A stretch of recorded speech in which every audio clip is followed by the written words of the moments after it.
that we are getting into here, this is pretty basic. As it's second Panzer Grenadier versus second UK. The picks and bands that we got here are pretty standard as well. Like the maps, Two Ways, Kreide, Black Forest, Hesse, all some a bit more clunky maps and some that can be really swingy, moved away. And instead we have one of the most basic maps ever, Two Lakes. And yeah, we have beaten that horse that we don't like this map a lot of times, but it is a standard classic map, and it is a standard classic matchup for two people to show off their skill here. And this matchup that we got here after pretty predictable picks and bans there. The first UK maybe the only somewhat surprising ban, but we got here now a second UK for Scuff on the right side, and a second Panzer Grenadier on the left side here for Woeisme, and that's two of the top meta divisions right now, and two of the best divisions for sure for this map. And what do you say, who has the better division for this map here, and what do you think about the opener so far? Yeah, so the power scaling here with these two mixed light infantry and mechanized NATO infantry divisions is basically that the Germans get more mech, they get more vehicles, they get more autocannons, they get more infantry fighting vehicles, and the British, even though they do get all of those things, get way more helicopters and a significantly more powerful infantry opener. The SAS SAS are not cheap. They are 120 points per buy because you get them with the Saxon, but they also limit your enemy massively. You can't open with planes, especially not the cheap lighter Harrier bombers that you could get. You can't open with helicopters, and you cannot engage at close infantry fighting distance against the SAS, especially not in these towns on this map. So WoW is incentivized in starting the mech up early, getting Marder 1A3s, getting Leopard 1A 1A1s, which are extremely efficient infantry fire support vehicles, and that can also challenge and kill lighter vehicles on the British side. And even the Schwillings, the recently popular, very efficient anti-air guns that are often used in fire support fashion, are a perfect cheap counter to the SAS, and at the very least prevents the SAS from pushing up. Now, if WoW does not go and challenge the SAS, this means that WoW will lose both of the towns and will be forced to basically try to win them back under the enemy tick. Meanwhile, the second UK will have incredibly fast reinforcements with both helicopters as well as the 100 kph transport vehicles with them. And this will most likely be a game where WoW wants to avoid infantry fights and manufacture engagements where the fire support can get the points up.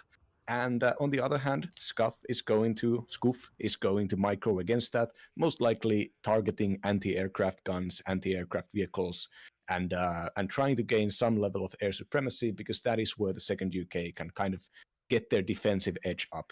In the late game, I believe the tanks of the second UK will basically act more as low-vet pillboxes, trying to gain numbers against the better tank and mech tabs of second Panzer Grenadier.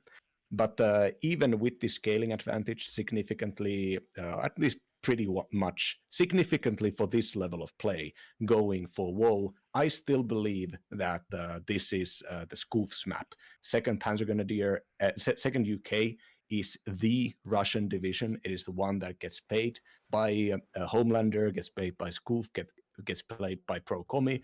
On this map especially, it is nigh on unbeatable. And if somebody can actually perform the micro perfectly, take the unit choices, not invest too much or too little into any different parts of the map, it is absolutely Scoof on second UK. But WoW is also absolutely a force to be reckoned with, and it really doesn't take too many mistakes from the Russians' part to lose the initiative and have WoW suddenly have some tactical positions with way better and cheaper fire support, largely in the form of the Martyr Milans and the Leopard ones. Yeah, and the second Panzer Grenadier also has the better artillery, which, if this would be Pro Comi here in blue, Pro Comi would have the MR10 out already, most likely. But I'm pretty optimistic that we will see the big NATO artillery pieces out here as well. And those can get rid of the SAS quite quickly if the SAS stands still. So that could be a problem in the later stages as well. But the early game, as always, on two legs will be pretty explosive, as Woe is getting for a big push towards Zulu. If Woe can get through Zulu with this push, then his position is pretty good. If Scoof can keep him out of Zulu for long enough in the early stages, then the situation will become a bit more dicey, as Oscar for sure will fall to the red side. The two SAS here basically get it for free, but Scoof maybe overinvesting a bit into the south here. All the Milan 2s and the two helicopter reinforcements both going to the south instead of the north. So his forces in the north, those are only two SAS, one Warrior Milan, a Rover Milan, and a Mod Airmobile leader. So this is not all that much. Yes, he is there a bit faster, but against three Martyrs, the Zwillinge, and a decent amount of infantry, it's not going to be super easy to hold this. Yeah, the 2 SAS investment anywhere is quite a lot, and even though the recon units can actually start taking map control if they don't spot anything at Oscar, the Hell Arms and the air mobiles, they might actually be best getting rerouted somewhere. But of course, rerouting helicopters is quite dangerous because helicopters are so vulnerable.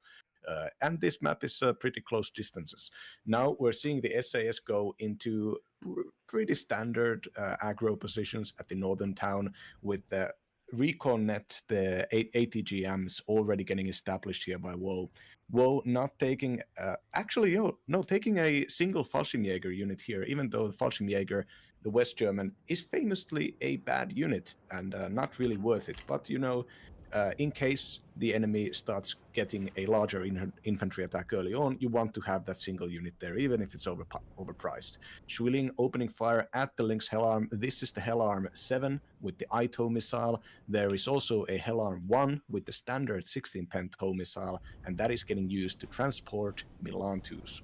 Yeah, the Milan one got also shut down on the Milan already shot the Hellarm one on the ground, but Scoof at least rotating some of his helicopter units up to the north. That is important. That Milan 2 there on the side can be pretty consequential. But the SAS already spotted, now under fire by Martyrs, will have to retreat deeper into the town.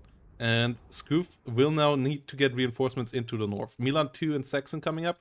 The Lynx rocket with the airmobiles rotating north as well. This is really what he needs to do. Getting as many forces up north as possible right now, because Woe is not threatening the south whatsoever. Woe is all about going in there for the northern push, and if Scoof can hold that off for a good while, then the lead that Scoof can gain off this will be massive.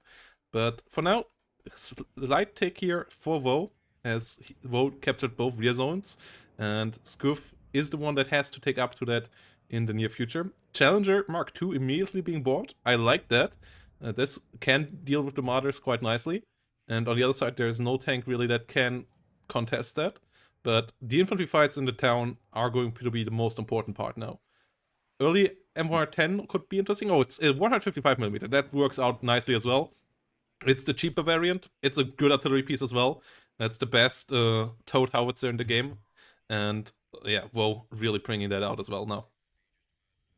Yeah, Martyr losing against the Milan, but the problem here is that Scoof's ATGM line has already run out of missiles. Woe has been microing, smoking against them efficiently. There is supply coming, but with Jaeger Aufklärers already pushing up and the Scimitar pushing towards the ATGM line, this means that this supply might get intercepted before it reaches the rover, thus giving one of the most important defensive angles completely neutered. And with the Panzermörser is opening fire to smoke the gap, even if the ATGMs weren't out of ammunition, now they most certainly are incapable of firing. Ooh, SAS got caught out there a bit. Swelling and Martyr is shooting it down to half strength and low cohesion, so the first one here has to be moved. Milan 2 falls immediately to the 155mm. Great usage there for the first shot. At the same time, Lynx rocket here coming in with decent firepower from the side, killing off one unit. So a decent amount of damage there. The airmobiles trying to push over the open, trying to get into the buildings in the south, but the Leo 1A5 has them spotted and has them figured out. So It's going to be a lot of micro here that is needed on both sides up north. Challenger now trying to push up there. More Lynx rocket helicopter infantry coming up. The ammo belts landing there. The SAS being brought back to strength. As the SAS really key for this town fight. If you can keep them around with the Stingers, they will kill the Panzer Grenadiers, they will kill the Fallschirmjägers, and they will also push back enemy planes like that Harrier that is coming in right now. Harrier not quite finding the line of sight, gets the Challenger. Challenger gets immediately hit by some AT weapons here, going down to only 6 hit points, so the Harrier for sure will murder it now. Can the SAS get the shot on target beforehand? No, they cannot, and the Challenger is down. The SAS don't even get the kill against the Harrier, and this is a devastating loss for our player in red here. Second UK is in trouble. Yeah, Woe so far has done basically everything perfectly, and right now the infantry fights are not going amazingly, with some of the fire support being slightly out of position, but even then, Woe is applying pressure, losing reasonably cheap units against pretty expensive units, as long as the larger... The artillery wiping out the SAs and the leader there. This 155mm artillery paying off massively already. And this is going to be a really tough fight here now for Scuff. Losing to the Tornado Mehrzweckwaffe, his second SAS. The northern position is falling apart rapidly. At least he gets the Tornado. At least he gets the Fallschirmjäger Führer as well, as that was killed off by the Mehrzweckwaffe too. But the reinforcements here are struggling to get into the town now, as the Martyrs and Leos are pushing through that now. So they most likely won't be able to make it in. Yeah, Scoof realizing that, and he is still behind the second Panzer Grenadier in points here. So Scoof is still the one that has to go onto the offensive for the rest of the game to find a solution here, and this as second UK won't be easy. It has the combined arms, it can do it, but the one of second Panzer Grenadier in the late game is better, as we talked about earlier. Yeah, this is a worst-case scenario for Scoof right now. Scoof's expensive opener and attacking 2 towns meant that they didn't have a double leader opener. This meant that Woe, who had a more concentrated attack, did have a double leader opener, and managed to take both of these positions, giving Woe just a slight advantage in points. But even then, the fact that the mech fights have just gone Woe's way. Woe has been losing units, but it really seems like the vetted up elite modders are performing amazingly. It is not new information to most people that autocannons scale really well with veterancy, and the 5 armor that the 1A3 modder gets is survives most attacks, most missiles, and most gunshots. At least from the lighter guns. But and the fact that the modders are so reliable and the autocannons perform their duty so amazingly seems to be a very successful investment here. Like these constantly stunned and getting even routed sometimes, but in just a few seconds the modders are in fighting shape. Right now they're surviving shots from the Carl Gustav. Yes, the Leo 1A5s here also doing a good job with their smoke micro. Really well done by Woe against the Rover Milans, getting a shot out, and then if he misses with that shot, smoking off immediately after before the Milan Rover can get its missile on target. And that leads to a great lead here. Yeah, the Phantom AA opener did cost Scoof quite a bit. If that would have been Warrior Milans or so in the north, that could have helped out earlier in the hold of the town, but even then, this game here is deteriorating quickly on the ground. The Tornado AT gets the Challenger. Oh no. It might be on a quick way here to game number 2. Tornado IDS AT gets killed off. Leo 1A5 at least gets killed off as well. So finally some victories here, but on the loss of the Challenger, that still feels pretty pyrrhic to me. Yes, Goof is now buying a mechanized force to attack the back point at Papa, but that is going to be very lightly supported attack, and it is going to be countered by a Leopard 1A5, and there is already a decent enough recon in the form of the Scimitar, which can also flank the mech attack. With the Leopard 2 getting bought there, yeah, Scoof realizing that that attack was never going to go anywhere. GG is called out, and Woeisme here, nearly with a 2-1 KD. Really well executed game 1 here on 2 lakes. getting us through that map quickly. No long two-leg suffering for us here. No big slow match. Nope. Woeisme coming in with a perfectly executed counter push. Reading the plan of the opponent really well there. The split up forces of 2nd UK not able to contain 2nd Panzer Grenadier, and 2nd Panzer Grenadier just crushing through everything there. Yeah, I mean, in the points betting in the Twitch chat, I put 10k for Scoof to win this game. I've seen so many games in 2nd UK, so many games in 2 legs, and I gotta say, Woe just what Woe did was quite simple, but it was perfectly executed. That is the way that you survive your 2 legs games, is you just get the few crucial early engagements. You get that artillery, you get that Meerschwaffe, and you punish your enemy's infantry concentration that they're microing very heavily. And we saw Woe send infantry, even the infantry leader was sent on basically to die inside the town, just so that there could be reliable spotting for the Meerschwaffe and the artillery. And that fire support scaling, like immediately getting up into those heavy weapons, just completely ruined the air mobile and SAS-based close-range defense. And there was not enough support to protect against it. A big part of it was most likely the 2 SAS investments in the southern town. Could have just had a single one and had a 3rd unit up north. But of course, Woe had the ability to decide where those fights were going to go.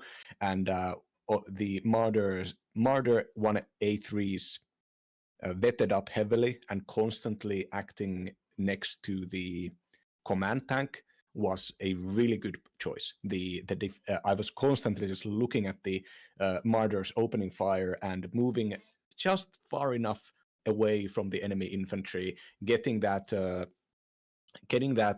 cohesion damage done, and which would then allow for the Panzer Grenadiers, the smaller and cheaper squads, to actually start doing damage. Love watching Woe play. Woe stocks are rising right now. Everybody bet on Woe. Yeah, the 155mm artillery, they're also coming in with a really important number of salvos there. Like, that was bought right at the perfect time.